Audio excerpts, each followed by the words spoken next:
Good morning दोस्तों, स्वागत है आप लोग का आपके अपने यूट्यूब चैनल विजन पॉइंट पर। मैं अनुप कुमार सिंह आज आपके लिए फिर से लेकर आया हूँ भारतीय संविधान और राज्य व्यवस्था से संबंधित यानी पॉलिटिकल साइंस से संबंधित कुछ महत्वपूर्ण क्वेश्चन जो एग्जाम के पॉइंट ऑफ व्यू से बहुत ही इंपॉर्टेंट है। इसलिए आप लोग इन सारे क्वेश्चनों को बहुत अच्छे से और ध्यानपूर्वक करिएगा जिससे आप एग्जाम में सफलता पाएँ। इसलिए आप लोग से रिक्वेस्ट है कि वीडियो को शुरू से लेकर अंत तक देखिए। चलिए तो बिना देर किए हम लोग क्वेश्चन को स्टार्ट करते हैं। भारत का मुख्य विधि अधिकारी कौन है? Who is the chief law officer of India? तो वो कौन है? Attorney general of India. Next question है, भारतीय संविधान का सबसे बड़ा स्रोत है? तो भारतीय संविधान का सबसे बड़ा स्रोत है भारत शासन अधिनियम 1935। नेक्स्ट क्वेश्चन है, न्यायालय के किसी न्यायाधीश के विरुद्ध शिकायत करने का अधिकार किसे प्राप्त है? उत्तर है केवल मुख्य न्यायाधीश को। नेक्स्ट क्वेश्चन है, भारतीय निर्वाचन आयोग की शक्तियों को संरक्षण कौन प्रदान करता है? तो भारत का संविधान। चलिए नेक्स्ट क्वेश्चन देखते हैं हम लोग।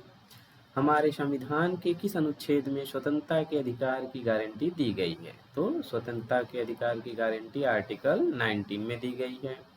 नेक्स्ट क्वेश्चन है, भारत में सन 1975 से 1977 के मध्य आपातकाल की घोषणा हुई थी। तो इसका करेक्ट आंसर है संविधान के अनुच्छेद 352 के अंतर्गत। तो आप लोग याद रखिएगा, राष्ट्रीय आपातकाल किस अनुच्छेद के अंतर्गत लगाया जाता है? वह है 352 के अंतर्गत। चलिए नेक्स्ट क्वेश्चन हम लोग देखते हैं, भारतीय संविधान की कौन सी धारा अल्पसंख्यकों को अपनी पसंद की शैक्षिक संस्थाओं को स्थापित करने तथा प्रशासित करने का अधिकार देती है? धारा 30 का सब धारा 1 यानी 30।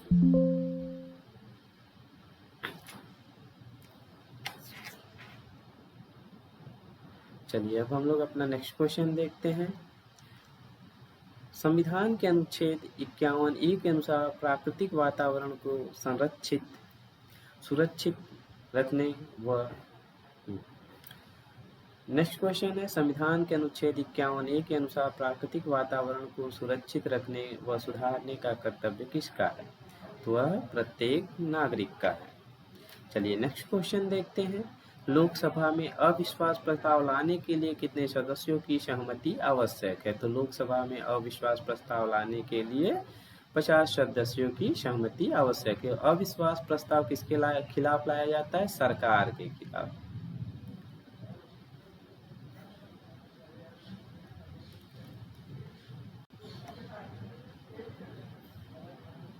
चलिए अब हम लोग अपना नेक्स्ट क्वेश्चन देखते हैं, संपत्ति का अधिकार अब किस प्रकार का अधिकार है? तो संपत्ति का अधिकार अब क्या है? लीगल राइट है यानी विधिक अधिकार है।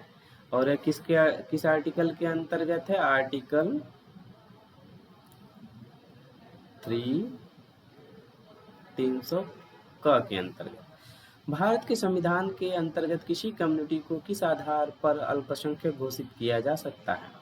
तो धर्म या भाषा के आधार पर किसी कम्युनिटी को अल्पसंख्यक घोषित किया जाता है। संविधान के किस अनुच्छेद के अंतर्गत पिछड़ी जाति आयोग बैकवर्ड क्लास कमीशन यानी मंडल आयोग की नियुक्ति की गई है? अनुच्छेद 340 के अंतर्गत।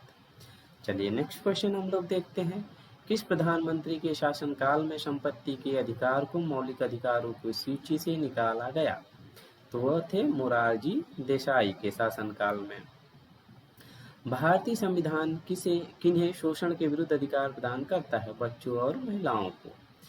नेक्स्ट क्वेश्चन है, भारत के संविधान का निर्माण करने वाली संविधान सभा की स्थापना किस योजना के अंतर्गत की गई? कैबिनेट मिशन योजना 1946 के अंतर्गत। नेक्स्ट क्वेश्चन है, संविधान किस भाग में कल्याणकारी राज्य की व्याख्या की गई है? उत्तर है राज्य के नीति निर्देशक सिद्धांत वाले भाग में। चलिए नेक्स्ट क्वेश्चन हम लोग देखते हैं, भले ही मंत्रिपरिषद सामूहिक रूप से लोकसभा के प्रति उत्तरदायी है, परंतु व्यक्तिगत रूप से मंत्री किसके प्रति उत्तरदायी हैं? राष्ट्रपति के।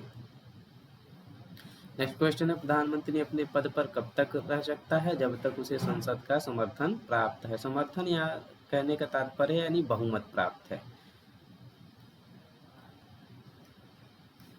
चलिए नेक्स्ट क्वेश्चन देखते हैं हम लोग। भारतीय जनता पार्टी द्वारा वाजपेयी के नेतृत्व में गठित प्रथम मंत्रिमंडल कितने दिन तक सत्ता में रहा? 13 दिन तक। नेक्स्ट क्वेश्चन है, भारत का प्रधानमंत्री नियुक्त होने के लिए कम से कम कितनी आयु होनी चाहिए? तो 25 वर्ष। चलिए नेक्स्ट क्वेश्चन देखते हैं। लोकसभा को उसके निर्धारित 5 वर्ष की अवधि के पूर्व भंग करने का अधिकार किसको है? राष्ट्रपति के सलाह पर प्रधानमंत्री, राष्ट्रपति को प्रधानमंत्री की सलाह पर लोकसभा को भंग करने की शक्ति प्राप्त है।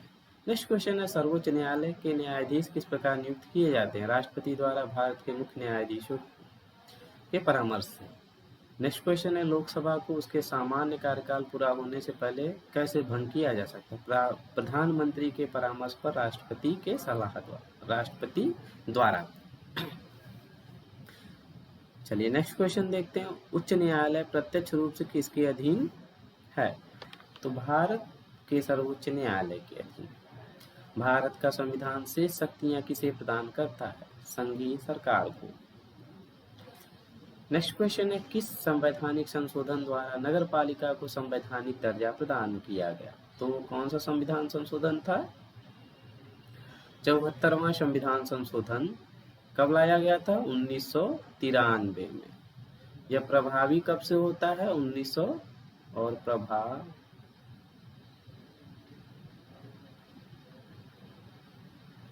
कब से होता है? 1994 से। ठीक।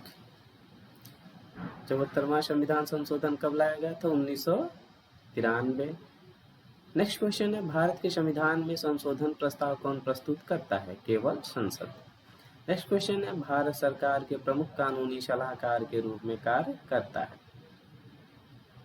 उत्तर है भारत का महान न्यायवादी, attorney general of India. Next question है, नियंत्रक एवं महालेखा परीक्षक संसद की किस समिति से घनिष्ठ रूप से संबंधित है? तो आंसर है लोक लेखा समिति से। Next question,